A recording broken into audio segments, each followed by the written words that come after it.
Marcus Wellington knelt in the wet grass of Magnolia Hills Cemetery, his $5,000 suit soaking through at the knees.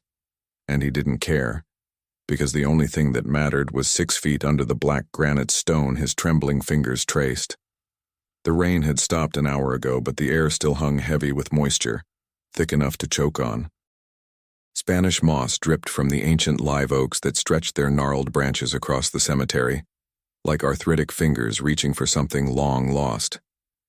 The sky remained a stubborn gray, refusing to offer even a sliver of sunlight on this, the anniversary of the worst day of Marcus Wellington's life. 3 years. 3 years since the accident. 3 years since he'd buried his daughter. "I'm sorry, baby girl," Marcus whispered, his deep voice cracking like fractured glass. His hand pressed flat against the cold stone, right where her name was engraved. Zara Marie Wellington, beloved daughter, gone too soon. "I'm so sorry." 42 years old, CEO of Wellington Tech Solutions, one of the fastest-growing cybersecurity firms in the South. Featured in Forbes, Black Enterprise, and Fortune. A self-made millionaire who'd clawed his way up from the projects of South Atlanta to the penthouse suites of corporate America. Marcus Wellington had conquered everything the business world threw at him, but he couldn't save his own daughter. His beard, meticulously groomed as always, was wet, not from rain, but from tears that wouldn't stop falling. Marcus had learned to cry silently over the past 3 years. Silent crying was a skill you developed when you were a single black father running a corporation, when showing weakness could cost you respect, contracts, your entire empire. But here, alone in the cemetery, he let the tears flow freely. "I saw your report card yesterday," he continued, his voice barely above a whisper, talking to the stone as if Zara could hear him. As if she were sitting right there, her box braids swinging as she tilted her head to listen the way she always did. "I found it in that box of your things I still can't throw away. Straight A's, baby. Straight A's in 5th grade. You were so smart. So brilliant." He choked on the words, his massive shoulders shaking beneath the expensive charcoal suit jacket. The white shirt underneath was wrinkled now, tie loosened, top button undone. Marcus Wellington, the man who'd closed a $50 million deal just yesterday, looked utterly broken. "I should have been there," he said, his voice hardening with self-loathing. "I should have picked you up from school that day, but I was in that goddamn meeting that didn't even matter. Some investors from California who ended up backing out anyway. And while I was shaking hands and talking about quarterly projections, you were..." He couldn't finish. The memory was too sharp, too brutal.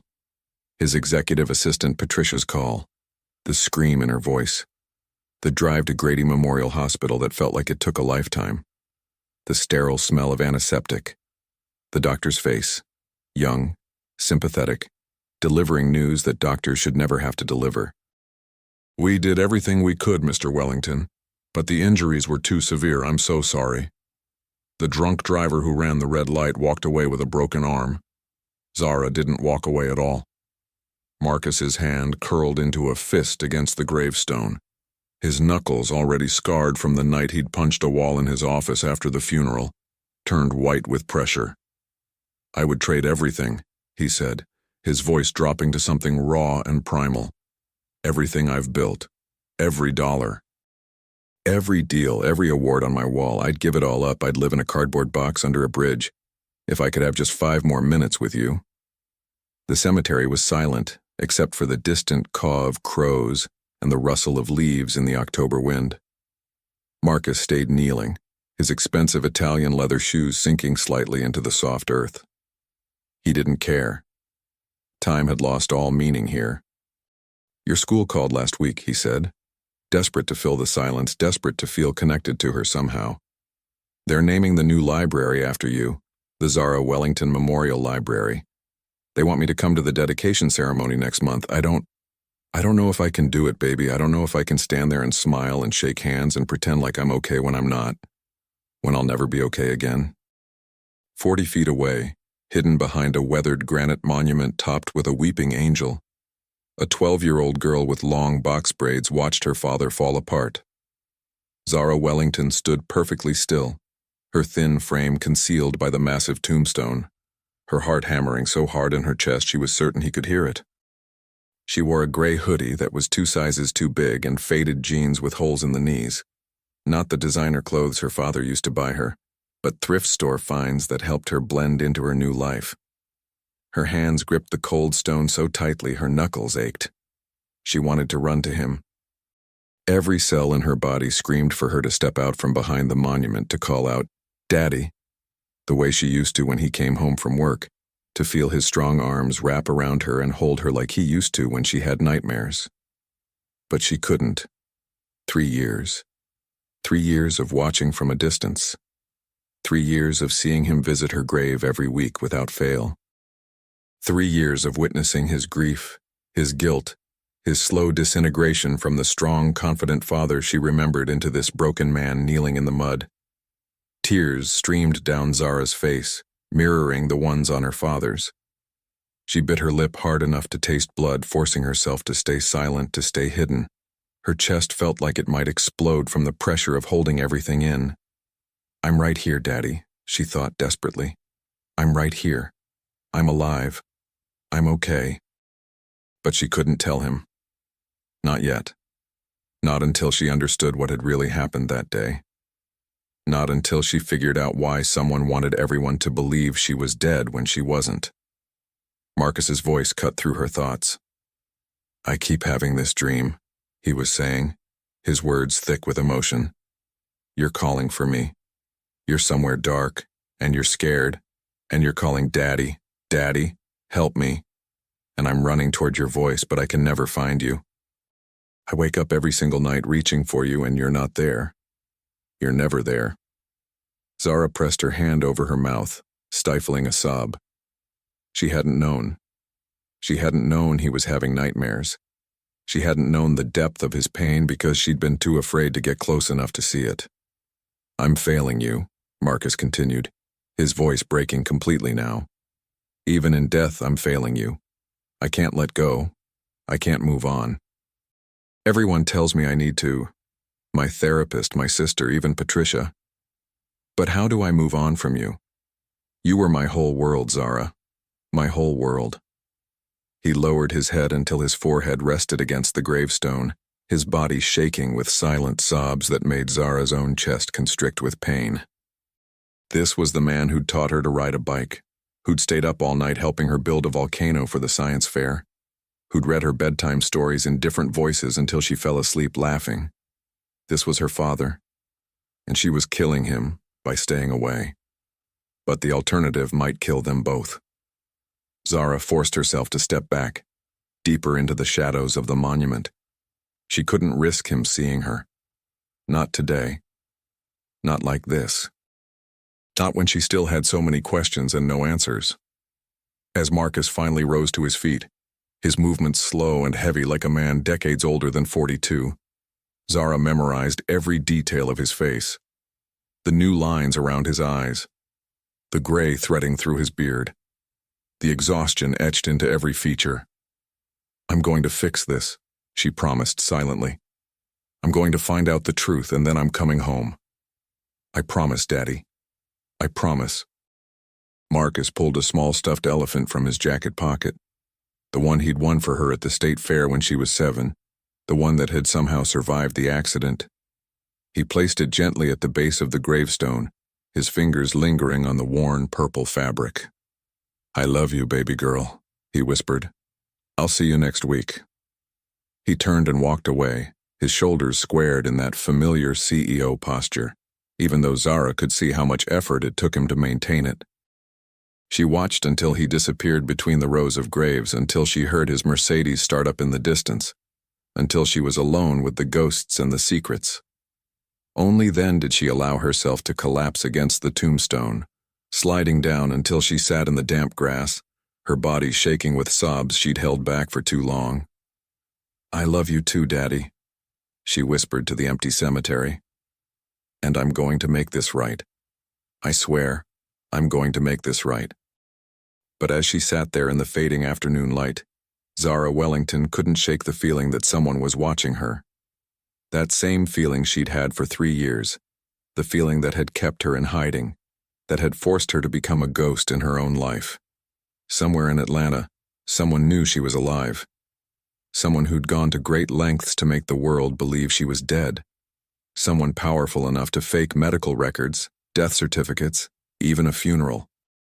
And until she figured out who and why, she couldn't go home, even if staying away was killing her father one day at a time.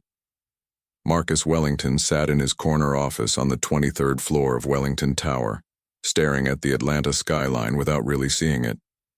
The city lights twinkled in the October darkness like scattered diamonds, but all he could see was Zara's face. Always Zara's face. His desk was immaculate, a habit ingrained from his military father who'd died when Marcus was 16. Everything in its place. Laptop aligned perfectly parallel to the desk edge. Mont Blanc pen positioned at a precise angle. 3 monitors displaying stock tickers, security protocols, and encrypted client communications. The only thing out of place was the silver-framed photo he kept turned face down in his drawer. He couldn't look at it anymore. Couldn't bear to see her smile. "Mr. Wellington?" Patricia's voice crackled through the intercom. His executive assistant of 15 years knew better than to disturb him after cemetery visits, but her tone carried an urgency that made him sit up straighter. "There's someone here to see you. She doesn't have an appointment, but she says it's about Zara." Marcus's blood turned to ice. His hand froze halfway to the intercom button. Nobody talked about Zara anymore. After 3 years, people had learned that her name was off limits, a wound too raw to touch. "Send her in," he said, his voice carefully controlled despite the hammer of his heartbeat. The door opened, and a woman in her mid-50s entered, elegant, black, wearing a tailored burgundy suit that spoke of old money and older wisdom. Her hair was natural, silver-streaked, pulled back in a sophisticated twist. But it was her eyes that caught Marcus's attention, sharp, knowing, carrying the weight of secrets. "Mr. Wellington," she said, extending her hand. "My name is Dr. Evelyn Harper. I was the ER physician on duty the night your daughter was brought to Grady Memorial." The room tilted. Marcus gripped the edge of his desk, his knuckles white. "I remember you," he said slowly. "You were there. You told me she was gone." "I know. Doctor." Harper closed the door behind her and moved to the chair across from his desk without waiting for an invitation. "And I've regretted that night every single day for 3 years. Because I lied to you, Mr. Wellington. Your daughter didn't die that night." The words hung in the air like smoke, impossible to grasp, impossible to believe. Marcus felt his chest constrict, his breath catching somewhere between his lungs and his throat. "What did you just say?" "Zara is alive, Doctor," Harper said, her voice steady but laced with urgency. "And she's in danger. That's why I had to tell you she died. That's why I falsified the death certificate, the autopsy reports, everything. Because the people who wanted her dead, they're powerful, Mr. Wellington. More powerful than you can imagine." Marcus stood so abruptly his chair rolled backward and slammed into the credenza behind him. "You're telling me my daughter is alive? For 3 years you let me believe—" His voice cracked, fury and hope warring in his chest. "Where is she? Where the hell is my daughter?" "I don't know," Dr. Harper admitted, and the confession seemed to pain her. "After that night, I arranged for her to be placed in protective custody with a family I trusted, but 6 months ago they were killed in what was ruled a home invasion. Zara disappeared. I've been searching for her ever since." Marcus's mind was spinning, trying to process information that seemed impossible. His daughter, alive, all this time, alive. The grief that had consumed him, the guilt that had eaten away at his soul, all based on a lie. "Who?" he demanded, his CEO voice returning, sharp, commanding, dangerous. "Who wanted to kill my daughter? She was 10 years old. What could a 10-year-old possibly—" "It wasn't about her," Dr. Harper interrupted. "It was about you, your company." Wellington Tech Solutions handles cybersecurity for some of the most sensitive government contracts in the country. 3 years ago, you were about to land the Pentagon contract for their new satellite defense system. Do you remember? Marcus did remember. It had been the biggest deal of his career, worth $200 million over 5 years. But after Zara's death, he'd withdrawn his company from consideration. He couldn't focus, couldn't function. The contract had gone to Sentinel Defense Systems instead. Someone didn't want you to get that contract, Dr. Harper continued. Someone who stood to lose billions if Wellington Tech succeeded. The accident wasn't an accident, Mr. Wellington. That drunk driver, his blood alcohol level was fabricated. He was paid $50,000 to run that red light, paid to hit your daughter's school bus.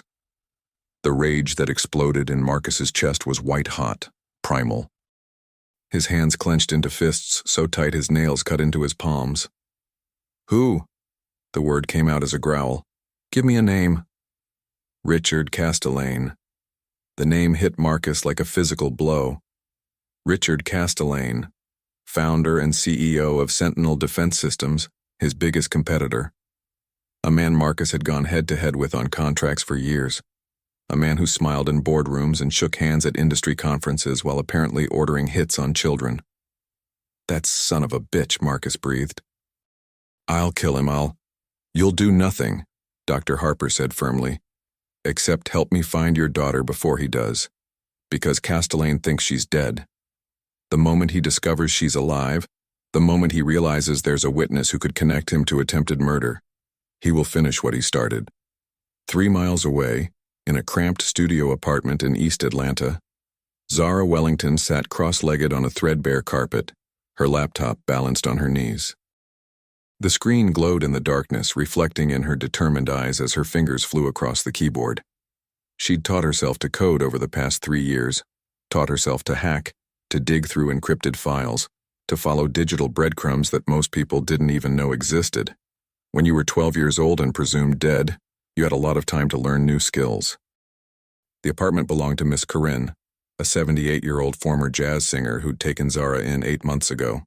No questions asked. Well, minimal questions. Miss Corinne believed in 2 things: hot meals and minding your own business. It was exactly what Zara needed. Baby girl, you still up? Miss Corinne's voice called from her bedroom. It's past midnight. Just finishing homework, Miss Corinne. Zara lied smoothly. She'd gotten good at lying, good at surviving. But tonight, she wasn't doing homework. Tonight, she was breaking into Sentinel Defense Systems server, again. She'd been doing it every night for the past month, carefully, methodically, leaving no trace. She knew someone at that company was connected to what happened to her. She just needed proof.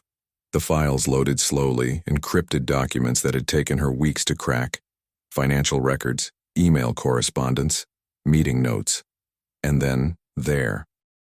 A payment made 3 years ago to a shell corporation, $50,000, the same day as the accident.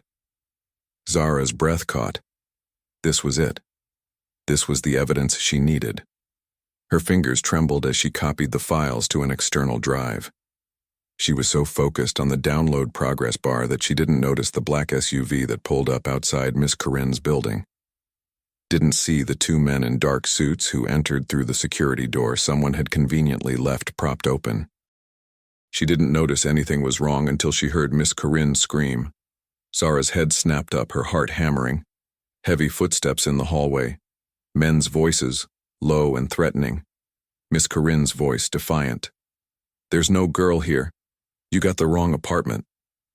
Without thinking, Zara grabbed the external drive, shoved it in her hoodie pocket, and dove for the fire escape window. Her hands shook as she wrenched it open, the old wood groaning in protest. Behind her, the apartment door splintered under a heavy boot. She's going out the window, one of the men shouted. Zara didn't look back. She climbed out onto the rusted fire escape, her sneakers slipping on the wet metal. October rain had started again, making everything slick and treacherous. She was 3 stories up, the alley below looking impossibly far away. Behind her, a man's bulk filled the window frame. Little girl, you're just making this harder on yourself. Zara jumped. Not down. That would be suicide. Across. To the adjacent building's fire escape, a gap of maybe 6 feet that suddenly seemed like 6 miles. Time slowed as she flew through the rain-soaked air, her arms windmilling, her body fully committed to a leap that might kill her. Her hands caught the railing barely. Her body slammed into the metal bars hard enough to knock the wind from her lungs, her legs dangling in empty air. Pain exploded through her shoulders, but she held on, pulled herself up with strength born of pure desperation. "Damn it," the man cursed behind her. He was too big to make the jump, but his partner was already heading for the stairs. Zara scrambled down the fire escape, taking the steps 3 at a time, her wet hands sliding on the railings. She hit the alley running, her lungs burning, her heart threatening to burst from her chest. Behind her, she could hear heavy footfalls, the men closing the distance. She had to lose them. Had to get somewhere public. Somewhere safe. Her mind raced through options as her legs pumped, carrying her through alleys and side streets she'd memorized over months of careful observation. The subway, 2 blocks away. If she could just make it to the subway. A hand grabbed her hoodie from behind, yanking her backward. Zara screamed, spinning, her elbow connecting with something soft. The man grunted, his grip loosening just enough for her to twist free. She kicked hard at his knee, a move she'd learned from YouTube videos on self-defense, and he went down. But the second man was there, reaching for her, and Zara knew she was out of time. Then headlights flooded the alley, blinding bright. A car screeched to a stop between Zara and the men. The passenger door flew open and a familiar voice shouted, "Get in, now!" Dr. Harper. Somehow, impossibly, Dr. Harper was there. Zara didn't hesitate. She dove into the car and Dr. Harper gunned the engine before the door was even fully closed. The men dove aside as the vehicle barreled past them, tires squealing as they hit the main road. "How did you?" Zara started, her chest heaving. "GPS tracker in your backpack," Dr. Harper said calmly, weaving through traffic like a woman who'd done this before. "I put it there 6 months ago when I found out your safe house had been compromised. I've been watching over you, child, as best I could." Zara's mind was reeling. "They found me. After all this time, they found me." "I know," Dr. Harper said, "which means we need to accelerate the plan. We need to tell your father the truth. Tonight." "No!" Zara's voice cracked with panic. "You don't understand. If they know I'm alive, if they know I have evidence, then your father deserves to know his daughter isn't dead before someone tries to make it permanent," Dr. Harper said firmly. She glanced at Zara, her expression softening. "He needs to know, sweetheart. He needs to know you're alive. Because I just came from his office and I told him everything." The world seemed to stop. Zara felt like she couldn't breathe, couldn't think. "You told him? You told my dad I'm alive?" "I did," Dr. Harper said. "And right now he's probably tearing apart Atlanta looking for you. So we're going to him. We're going to Wellington Tower. And you're going to see your father for the first time in 3 years." Tears streamed down Zara's face. Tears of fear, relief, hope and terror all mixed together. After 3 years of hiding, of watching from the shadows, of living like a ghost, she was going home. But as Dr. Harper's car cut through the rainy Atlanta night toward downtown, neither of them noticed the third black SUV that pulled away from the curb behind them, following at a careful distance. Richard Castellane had eyes everywhere, and now he knew that the girl who was supposed to be dead was very much alive. The hunt had begun. The elevator to the 23rd floor felt like it was moving through concrete. Zara stood beside Dr. Harper, her entire body trembling, her wet clothes leaving puddles on the polished marble floor. The external drive containing evidence against Castellane felt like it weighed 1,000 pounds in her pocket. 3 years. 3 years since she'd seen her father face to face. 3 years since she'd heard his voice directed at her instead of at a gravestone. 3 years of watching him from a distance, of memorizing the new lines on his face, of witnessing his slow destruction and being powerless to stop it. "What if he's angry?" Zara whispered, her voice small in the empty elevator. What if he hates me for letting him think I was dead? Dr. Harper placed a gentle hand on her shoulder. Child, your father has been visiting your grave every single week for 3 years. He talks to you, he brings you gifts. He blames himself for losing you. The only thing he could possibly feel right now is relief. The elevator dinged, and the doors slid open to reveal the executive floor of Wellington Tower. Even at 1 a.m, the lights were blazing. Through the glass walls of the corner office, Zara could see him, her father pacing like a caged lion, phone pressed to his ear, his other hand running over his head in that frustrated gesture she remembered so well. Patricia, still at her desk despite the hour, looked up sharply when they entered. Her eyes widened when they landed on Zara, her hand flying to her mouth. "Oh my God," she breathed. "Oh my God, it's true. You're really—" "Is he alone?" Dr. Harper asked quietly. Patricia nodded, unable to tear her eyes from Zara. "He's been on the phone with every contact he has. Police, FBI, private investigators. He's offering $1 million reward for information about you." Tears streamed down her face. "Baby girl, we thought you were dead." Zara's own tears started fresh. Patricia had been like an aunt to her, always sneaking her candy, always covering for her when she'd done something she wasn't supposed to. "I'm sorry, Miss Patricia. I'm so sorry." "Don't you apologize," Patricia said fiercely, coming around her desk to pull Zara into a tight hug. "Don't you dare apologize for surviving. You go in there and you let your daddy see you're alive." Dr. Harper knocked on the glass door. Through it, Zara watched her father turn, saw him freeze when he saw her standing there. The phone slipped from his hand, clattering on the desk. For a long moment, he just stared, like he was seeing a ghost, like he couldn't trust his own eyes. Then he moved. Marcus crossed his office in 3 long strides and threw open the door. He stood in the doorway, this powerful man who commanded boardrooms and closed $1 million deals, and he looked completely undone. His eyes, red from crying earlier, red from exhaustion, locked onto Zara's face with an intensity that made her knees weak. "Zara." His voice broke on her name. "Is it really?" "Hi, Daddy," Zara whispered. The sound of her voice, alive, real here, broke whatever control Marcus had been clinging to. He dropped to his knees right there in the doorway, pulling her into his arms with a desperation that took her breath away. His massive frame shook as sobs tore from his chest, 3 years of grief and guilt and unbearable loss pouring out in waves. "My baby," he choked out. His arms wrapped around her so tightly it almost hurt, but Zara didn't care.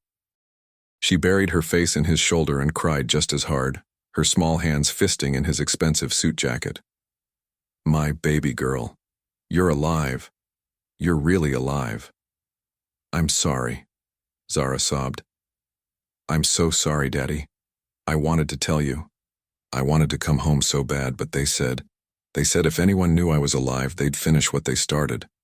I'm sorry. I'm so sorry." "No." Marcus pulled back just enough to cup her face in his hands, his thumbs wiping away her tears even as his own fell unchecked. "No, baby.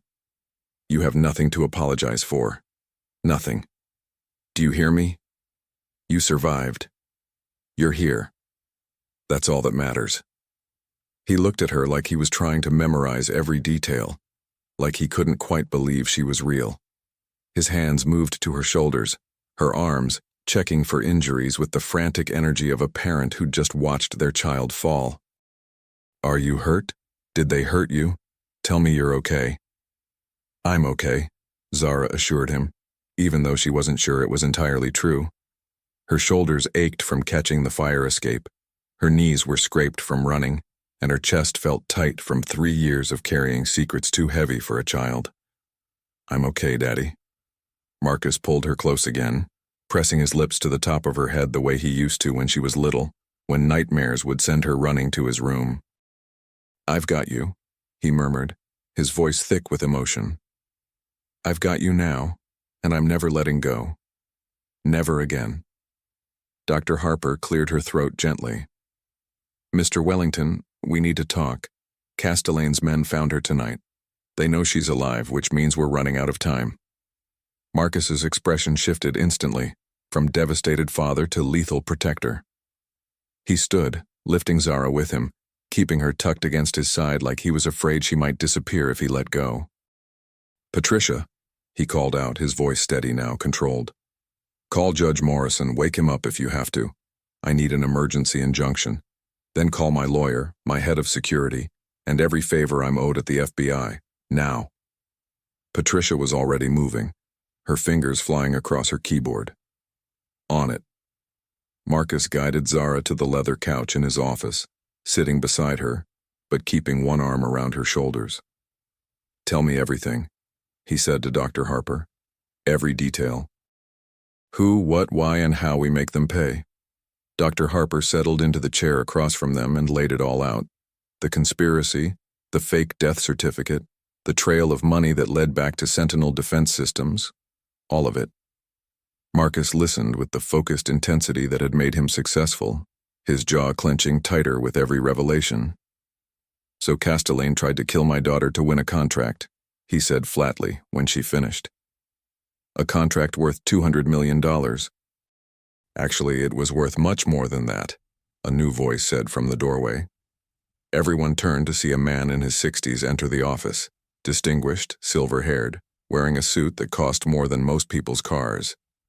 Senator James Crawford, chairman of the Armed Services Committee. Marcus had worked with him on several defense contracts over the years. "Senator?" Marcus stood slowly, his arm still around Zara. "What are you doing here?" "I've had people watching Wellington Tower ever since Dr. Harper contacted me this afternoon," Crawford said. He looked at Zara with something like wonder. "My God, child. We really did think you were dead." His expression hardened as he turned back to Marcus. "The Pentagon contract wasn't the real prize, Marcus. It was what came after. Castelaine knew that if you landed that contract, you'd eventually uncover what he was really doing." "Which was?" Marcus demanded. "Selling classified defense algorithms to foreign governments," Crawford said. "We've been investigating Sentinel defense systems for 18 months. But Castelaine is smart, careful. Every time we got close, evidence disappeared. Witnesses recanted. We couldn't make anything stick." He looked at Zara again. "But if she has what I think she has..." Zara pulled the external drive from her pocket with shaking hands. Financial records, encrypted emails, meeting notes. Everything I could find in their servers, including the payment to the man who hit our bus. Crawford's eyes lit up. "You hacked Sentinel defense systems?" "Every night for a month," Zara admitted, glancing nervously at her father. "I taught myself. I knew someone there was involved, I just needed proof." Marcus looked at his 12-year-old daughter, this child who'd survived an assassination attempt, who'd lived on the streets for 3 years, who'd taught herself advanced hacking to find her would-be killer, and felt his heart swell with pride and break with anguish at the same time. "You've been investigating them," he said softly. "All this time, you've been trying to catch them yourself." "I wanted to make sure," Zara said. "Before I came home, I wanted to make sure you'd be safe. That they couldn't hurt you because of me." Marcus pulled her close, his throat tight. "Baby girl, I'm the parent. Protecting you is my job, not the other way around." "We can argue about who protects who later," Dr. Harper interjected. "Right now, we need to secure that evidence and get Zara somewhere safe. If Castelaine realizes what she has..." The windows exploded. Glass shattered inward in a spray of glittering shards as gunfire erupted from the building across the street.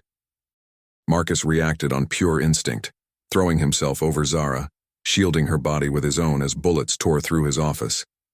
The monitors on his desk exploded. His desk chair disintegrated. Wood paneling splintered. "Get down!" Crawford shouted, pulling his own weapon as he dove behind the couch. Dr. Harper was already on her phone calling for backup, her voice remarkably calm for someone under fire. "Shots fired at Wellington Tower, 23rd floor. Multiple shooters. We need SWAT now." Marcus's security team burst through the door, weapons drawn, returning fire toward the building across the street. "Get them to the safe room," the head of security shouted. "Move, move, move!" Marcus scooped Zara into his arms and ran, keeping low, shielding her with his body as more bullets chewed through the walls around them. Patricia was already ahead of them, leading the way to the panic room Marcus had installed after 9/11. Reinforced steel walls, independent air supply, enough provisions to last a week. They tumbled inside, and the heavy doors slammed shut behind them. The gunfire became muffled, distant. Marcus finally let himself breathe, setting Zara down gently and checking her over with frantic hands. "Are you hit? Did anything—" "I'm okay," Zara gasped. "Daddy, I'm okay." "But you—" Her eyes widened at the blood staining his shoulder. Marcus looked down at the wound, just a graze. Shallow, nothing serious. "I'm fine, baby. Just a scratch." He pulled her close again, his heart still hammering. That was too close. Way too close. Crawford was already on his phone, barking orders. "I want every federal agent in Atlanta converging on that building. I want Castellane arrested within the hour. And I want a protective detail on this family that would make the president jealous." Dr. Harper handed Marcus a first aid kit from the panic room's supplies. "Let me see that shoulder." As she cleaned and bandaged the wound, Marcus kept his other arm around Zara, who was still shaking but trying to be brave. "We're going to end this," he told her quietly. "Tonight." Castellane made his move, and he failed. "Now it's our turn." "The evidence," Zara said suddenly. "The drive, I dropped it when the shooting started." "I've got it," Patricia said, holding up the small device. "She must have grabbed it when they ran." "Right here, honey." Crawford finished his call and turned to them. "SWAT has the shooter building surrounded. FBI is executing search warrants on Castellane's home and office as we speak. That drive you have? It's enough to put him away for life. Corporate espionage, attempted murder, conspiracy." He shook his head. "He's done." Marcus looked down at his daughter, this brave, brilliant, beautiful girl who'd survived hell and come out fighting. "You did it," he said softly. "You brought them down, baby girl. You got the evidence we needed." Zara leaned into his embrace, exhausted, traumatized but finally safe. "Can I come home now, Daddy? Can I finally come home?" Marcus's eyes filled with tears again. "Yes, baby. You're coming home. And I promise you, I swear on everything I have, nothing and no one will ever take you from me again." Outside the safe room, sirens wailed. Federal agents swarmed the building. And somewhere across town, Richard Castellane was being dragged from his mansion in handcuffs, his empire crumbling around him. But inside that reinforced steel room, a father held his daughter, 3 years of grief finally transforming into overwhelming, impossible, miraculous joy. Zara Wellington had come back from the dead. And this time, she was staying. 6 weeks later, Marcus Wellington stood in front of Magnolia Hills Cemetery for the last time, but this time he wasn't alone. Zara's hand was tucked firmly in his, her fingers interlaced with his larger ones, warm and alive and real. The December morning was crisp and cold, their breath forming small clouds in the air as they walked together down the familiar path between the graves.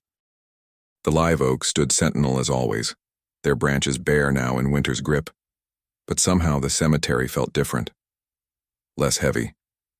Less suffocating. They stopped in front of the black granite headstone that had consumed so much of Marcus's grief. The stone that had been a lie. He stared at it for a long moment, reading the inscription that had torn his heart out every single week for 3 years. Zara Marie Wellington, beloved daughter, gone too soon. "It feels weird," Zara said softly, squeezing his hand. "Looking at your own grave." Marcus squeezed back. "We're taking it down next week, replacing it with a bench, a memorial to all the families who've lost children, with a dedication to second chances and hope." He looked down at his daughter, his miracle. "Your idea was perfect, baby girl. Zara smiled. That beautiful smile he'd thought he'd never see again. Miss Corinne always said that pain shared is pain divided. Maybe if families see that bench, read that message, maybe they'll feel a little less alone.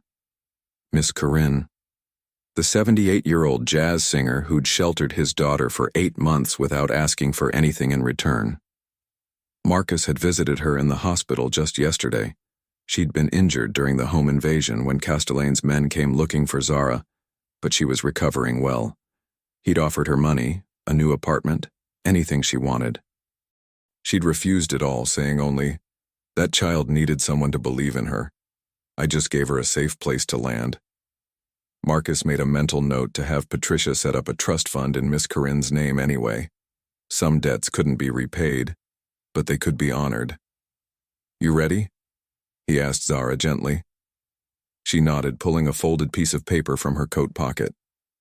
It was a letter she'd written, to herself, to the girl she'd been, to the ghost she'd lived as for 3 years. Her hands trembled slightly as she unfolded it, but her voice was steady when she began to read. "Dear Zara, who was lost," she started, and Marcus felt his throat tighten. "For 3 years, I was a ghost. I watched my daddy cry at this grave every week. I watched him blame himself for something that wasn't his fault. I watched him carry guilt that belonged to someone else, and I couldn't tell him the truth because I was scared. Scared of the bad man who wanted to hurt me. Scared that if I came back, I'd only bring more pain." A tear rolled down her cheek, but she kept reading. "I learned a lot in those 3 years. I learned how to survive on the streets. I learned how to code, how to hide, how to be invisible. But the most important thing I learned was that love doesn't die. Even when I couldn't be with my daddy, even when he thought I was gone forever, his love never stopped. It kept me alive. It kept me fighting. It kept me hoping that one day I could come home." Marcus's vision blurred with tears. Around them, a few early morning visitors to the cemetery had stopped to watch, drawn by the raw emotion in Zara's voice. "To all the kids out there who feel lost," Zara continued, her voice stronger now, "who feel like nobody cares, who think they're alone, you're not. There's always someone fighting for you even when you can't see them.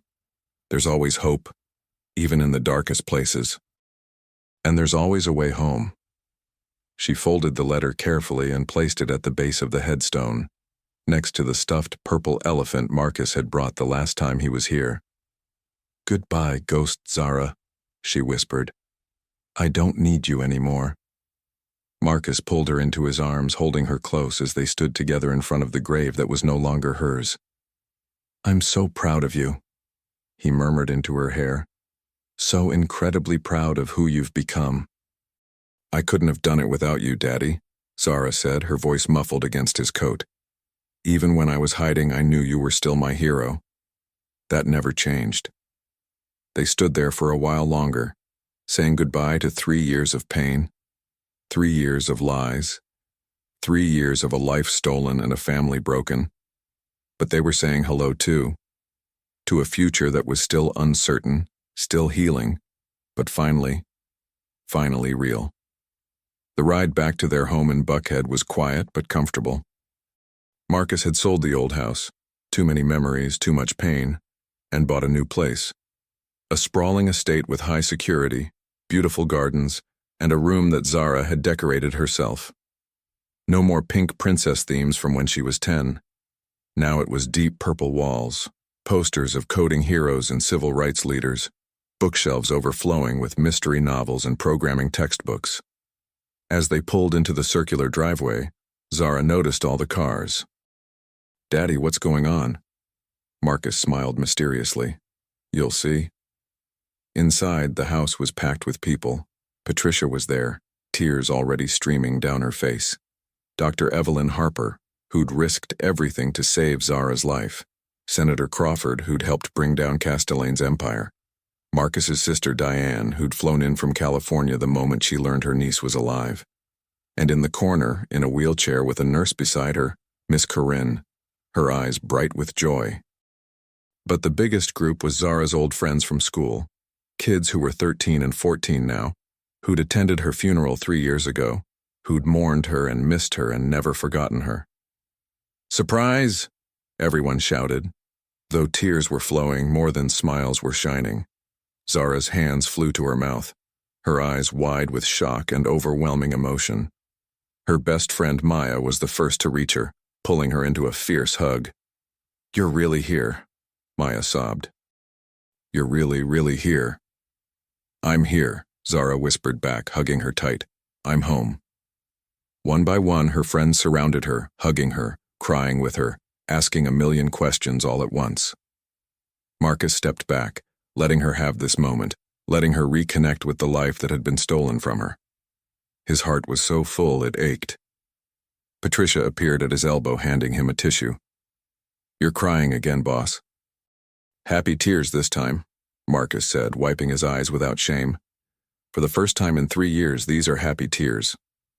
"The trial starts next month," Patricia said quietly, her tone shifting to business.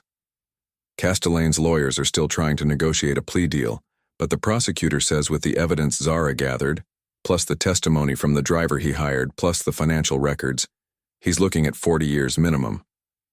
"Good," Marcus said flatly. "I hope he rots." "There's something else," Patricia continued.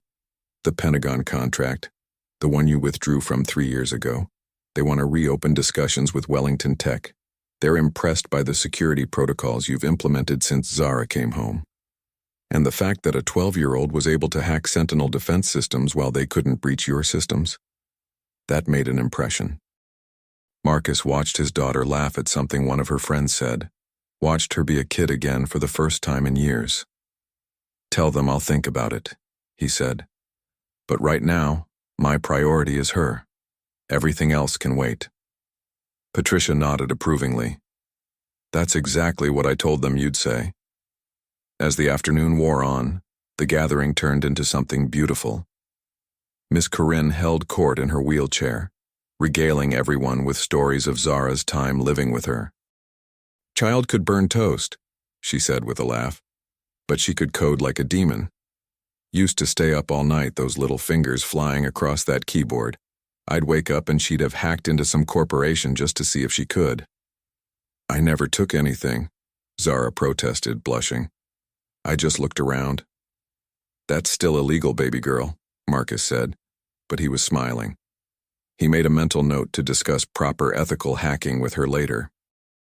Maybe channel those skills into something legitimate.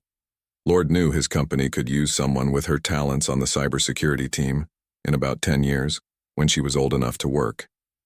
Dr. Harper pulled Marcus aside as the party continued. "How's she doing, really?" Marcus sighed. "The nightmares are getting better. The therapist says it'll take time, that 3 years of trauma doesn't heal overnight. But she's resilient. Stronger than I ever knew." He paused. "How do I make this right, Evelyn? How do I make up for 3 years of her living on the streets while I had everything?" "You can't," Dr. Harper said gently but firmly. "You can't go back and change what happened. All you can do is move forward. Love her, protect her, give her the childhood she deserves from here on out. And maybe trust that she's stronger for what she went through. Not because trauma is good, but because she survived it. She conquered it. That's something nobody can take away from her."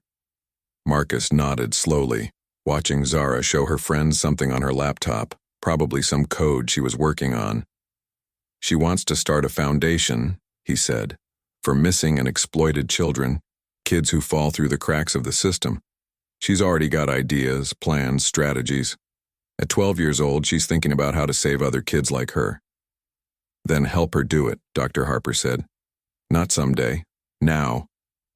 Let her turn her pain into purpose. It'll help her heal." "The Zara Wellington Foundation," Marcus mused. "I like it." "I figured you would," Dr. Harper said with a knowing smile.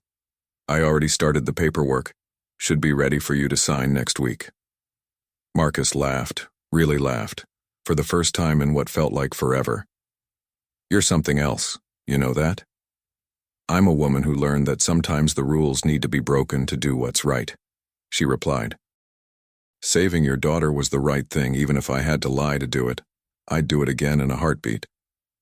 As evening fell and the guests began to leave, Marcus found himself sitting on the couch with Zara curled up beside him, her head on his shoulder, her eyes drooping with exhaustion. It had been a big day, a beautiful day, a healing day. "Daddy?" she murmured sleepily. "Yeah, baby girl? Do you think Mom would be proud of me?" Marcus's breath caught. They hadn't talked much about Zara's mother. She'd died of cancer when Zara was 5, leaving Marcus to raise their daughter alone. "Your mama would be so proud of you," he said, his voice thick with emotion. "She'd be proud of your strength, your intelligence, your heart. She'd be proud of the woman you're becoming." "I wish she was here," Zara whispered. "Me too, baby. Me too." Marcus pressed a kiss to the top of her head. "But I think she's been watching over you this whole time, keeping you safe when I couldn't, and now she can rest easy knowing you're home." Zara was quiet for a moment then. "I'm sorry I couldn't tell you sooner. I'm sorry you had to hurt for so long." "Stop apologizing," Marcus said firmly, tilting her chin up so she had to look at him. "You survived. That's all that matters. You survived, and you came home to me, and now we get to have the rest of our lives together. That's not something to apologize for. That's something to celebrate." "Even with all the therapy sessions and legal stuff and media attention?" Zara asked wryly. The story had broken nationally 2 weeks ago. The headlines ranged from sensational to sympathetic, but all of them focused on the same miracle. A daughter returned from the dead, a father's prayers answered, a corporation's corruption exposed. "Even with all that," Marcus confirmed, "we'll get through it together. The same way we'll get through everything else life throws at us. Together." Zara snuggled closer, her breathing evening out as sleep began to claim her. "I love you, Daddy." "I love you too, baby girl," Marcus whispered, "more than you'll ever know." He sat there long after she'd fallen asleep, his arm around her, feeling the rise and fall of her breathing, the warmth of her body against his. Real. Alive. Home. The purple elephant sat on the mantel now, retired from its post at the cemetery. The grave would be removed next week, replaced with a bench that would offer comfort to other grieving families. Castellane would face justice. The foundation would help other lost children find their way home. But right now, in this moment, Marcus Wellington had everything he needed. His daughter safe in his arms. His heart finally beginning to heal. His future no longer shrouded in grief, but bright with possibility. 3 years ago, he'd lost everything that mattered. Today, he'd gotten his miracle. And as he sat there in the quiet house, surrounded by the remnants of the welcome home party, Marcus made a silent promise to his daughter, to her mother's memory, and to himself. He would never take a single moment for granted again. Every day with Zara was a gift. Every laugh, every conversation, every ordinary moment was extraordinary, because he'd learned what it meant to lose it all. Outside, Atlanta sparkled in the December night. Inside, a father held his daughter and counted his blessings. Zara Wellington had come home. And this time, she was staying forever. Epilogue.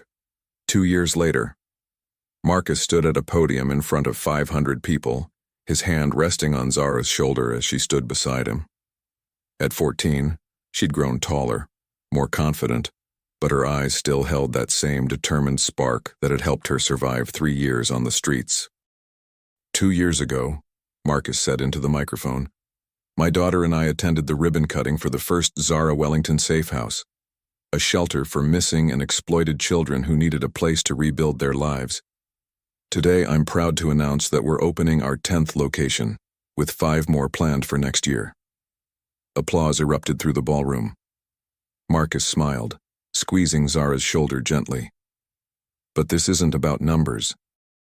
It's about the 237 children who've found safety, education, and hope through these houses. Kids who were lost and are now found. Kids who were alone and are now surrounded by people who care. Kids who've learned, just like my daughter did, that there's always a way home. He stepped back and Zara took his place at the podium. She wasn't nervous. She'd learned how to speak in front of crowds over the past 2 years, using her story to inspire others, to give hope to families who'd lost children, to remind kids in crisis that they weren't alone. "My name is Zara Wellington," she said clearly, her voice strong and steady. "And 2 years ago I came back from the dead. Not really, of course, but that's what it felt like when I finally came home after 3 years of hiding, 3 years of being afraid, 3 years of watching my father suffer and not being able to help him." She paused, looking out at the audience. Foster families, social workers, law enforcement, survivors. I was lucky. I had people who helped me. Dr. Harper, who saved my life. Miss Corinne, who gave me shelter. And my dad, who never stopped loving me even when he thought I was gone forever. But so many kids don't have that. So many kids are still out there, still hiding, still afraid. Her eyes found her father's, and he gave her an encouraging nod. "That's why we do this work. That's why every safe house we open, every child we help, every family we reunite, it matters. Because everyone deserves to come home. Everyone deserves to be loved.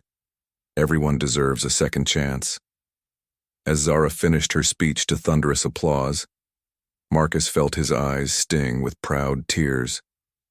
His daughter, his brilliant, brave, beautiful daughter, was changing the world, taking her pain and transforming it into purpose, saving other kids the way she'd saved herself. Later, as they drove home together, Zara turned to him with a thoughtful expression. "Dad? Yeah, baby? Do you ever still think about visiting the cemetery, where the grave used to be?" Marcus considered the question carefully.